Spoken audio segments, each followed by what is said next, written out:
Ciao a tutti e buon compleanno a me! Il 24 febbraio ho compiuto la bellezza di 38 anni e ho deciso per l'occasione di prepararmi una torta che per me ha un significato speciale e alla quale sono legate delle emozioni uniche che mi riportano indietro nel tempo, a quando me la preparava sempre il mio nonnone per i miei compleanni di quando ero piccina. Sto parlando della buonissima torta al limone simil Mulino Bianco, con una delicatissima crema al limone sia al centro che sulla superficie, che la rende profumatissima e deliziosa. La sua particolarità sta proprio nella composizione, perché ci sarà una base di pasta frolla ricoperta dalla crema al limone, in ultimo uno strato sofficissimo di torta margherita aromatizzata al limone e decorata con tanti buoni riccioli di crema. È davvero speciale. La preparazione sembra lunga e difficile, ma in realtà è molto semplice. E una volta che la proverete, l'assaggerete, ne sarete molto felici e direte che ne valsa davvero la pena. Il gusto della torta al limone simil Mulino Bianco vi ripagherà del lavoro fatto. Partiremo subito dalla crema pasticcera al limone che io preparerò con il bimbi per agevolarmi il lavoro, ma che voi siete liberissimi di fare con il metodo tradizionale sui fornelli, lenta cottura e mescolando continuamente. All'interno del boccale del bimbi andremo a versare 100 g di zucchero, una bustina di vaniglia naturale, questa polvere aromatizzante della Pane Angeli che ho trovato eccezionale e che vi consiglio tantissimo anche a voi. Poi la scorza tagliata a strisce di un limone biologico, io la preleverò con un pelapatate e 40 g di farina 00. Chiudiamo e polverizziamo seguendo le indicazioni della crema bimbi. Aggiungiamo 500 ml di latte intero e 2 uova intere. Cuociamo così per 7 minuti a 90 gradi velocità 4.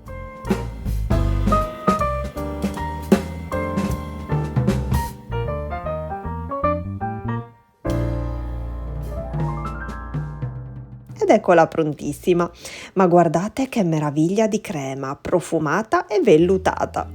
La trasferiremo all'interno di un contenitore in vetro e la copriremo con pellicola trasparente a contatto con la superficie della crema. La dovremo far raffreddare.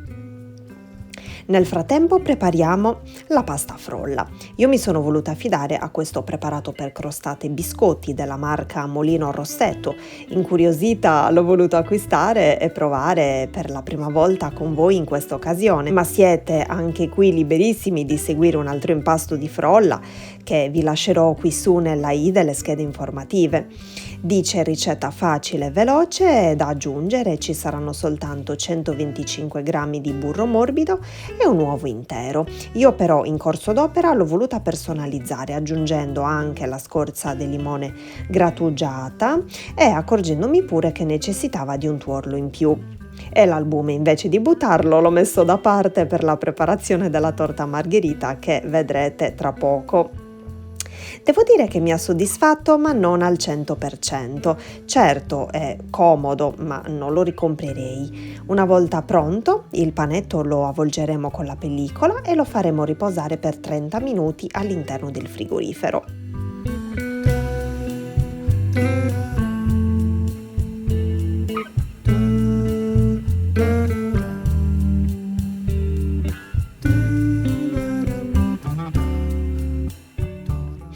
Trascorso questo tempo riprendiamo la frolla e la stenderemo in una sfoglia sottile tra 2 fogli di carta da forno. In questo modo non si appiccicherà al piano di lavoro e non sarà necessario aggiungere farina in più, quella ovviamente renderebbe la frolla meno friabile. La dimensione dovrà essere poco più grande dello stampo che abbiamo scelto di utilizzare. In questo caso prendiamo le misure con uno stampo da crostate di 24 cm e l'impasto dovrà sbordare così, vedete? Così copriremo anche i bordi e quindi trasferiremo la frolla sollevando i lembi della carta da forno per aiutarci. Gli eccessi di frolla li elimineremo così con il mattarello e poi bucherelliamo la frolla con i rebbi di una forchetta. Sopra verseremo poco più della metà della crema appena preparata. Il resto ovviamente ci servirà per creare le decorazioni sulla superficie e se ne dovesse avanzare anche la possiamo utilizzare ad esempio anche per riempire i cannoli, bomboloni, farcire altre torte, eccetera. Tranquilli che qui non si butta via nulla. Trasferiremo la base così creata all'interno del frigorifero e nel mentre prepariamo la torta margherita al limone. All'interno di una ciotola versiamo 60 g di zucchero semolato, 2 uova grandi e a temperatura ambiente più quell'albume messo da parte prima, la scorza grattugiata di un limone biologico e un pizzico di sale. Montiamo per almeno 5 minuti. Aggiungiamo ora 50 g di burro fuso, nel mentre che continuiamo a mescolare e setacciati poi insieme uniamo anche 10 g di lievito per dolci, 100 g di farina 00 e 30 g di fecola di patate.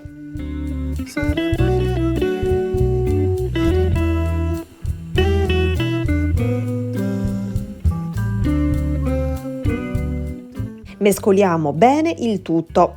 Ora riprendiamo la base dal frigorifero e ci versiamo sopra l'impasto della torta margherita, livellandolo bene con il dorso di un cucchiaio. La frolla avanzata l'ho utilizzata per fare dei biscottini a forma di cuore da aggiungere sopra. Inseriamo poi la restante crema all'interno di una sac à poche usa e getta e creiamo sulla superficie una sorta di fiore così al centro, tipico appunto della torta a mulino bianco a limone. Cerchiamo di ricreare più o meno un disegno simile.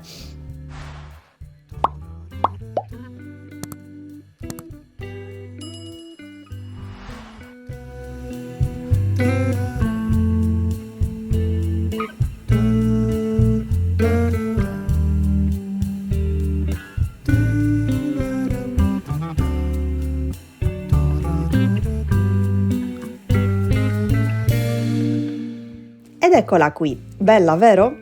La inforneremo a 165 gradi in forno preriscaldato al centro del forno per 35-40 minuti, ma vale sempre la prova a stecchino prima di estrarla dal forno. Ed eccola qui, dopo 35 minuti è prontissima, è ancora dentro il forno, ma dopo la prova a stecchino è uscito asciuttissimo e quindi si può spegnere. Bella vero? Che profumo stratosferico poi ha rilasciato in tutta la casa. Una volta intiepidita l'ho estratta dallo stampo, l'ho adagiata su un piatto da portata, ho rimosso la carta da forno ovviamente e l'ho spolverizzata di abbondante zucchero al velo solo al centro e dentro le delimitazioni della crema per creare ancora di più, per enfatizzare ancora di più il fiore, ma più che fiore si è formato così al centro una sorta di omino, un messaggio subliminale che anche lui mi vuol fare gli auguri del compleanno. Che ridere, dice, ma chi è questo? E ho scelto delle candeline poi con la scritta auguri incorporata, troppo carine, così colorate, e fra poco vi mostrerò anche il taglio e quanto risulta soffice sotto la lama del coltello. Ma guardate l'interno della torta, che cos'è? Lo strato di frolla creato con il preparato è buonissimo e gli ha conferito proprio il tipico sapore buono delle crostatine, mentre lo strato di crema è risultato super delicato e con una nota al limone spettacolare, per non parlare dello strato della torta margherita, ma delizioso, anche così, magari senza la frolla e la crema sotto, così semplice. Una torta margherita morbidissima e perfetta ad esempio per la prima colazione. Immaginatevi quindi così composta con questi 3 strati il gusto che doveva avere, da innamorarsene subito all'istante, da farla al più presto ragazzi, ve la straconsiglio. Il video è così terminato, spero tanto con tutto il cuore che questa ricetta vi sia piaciuta. Io sono strafelice, sono felicissima di essermi fatta questa torta per i miei 38 anni. Mi sono commossa ripensando al mio nonnone e l'ho ringraziato con molta gioia per avermi dato questa ispirazione. Spero tanto che la proverete anche voi, vi abbraccio forte e vi rimando ai prossimi video. Ciao!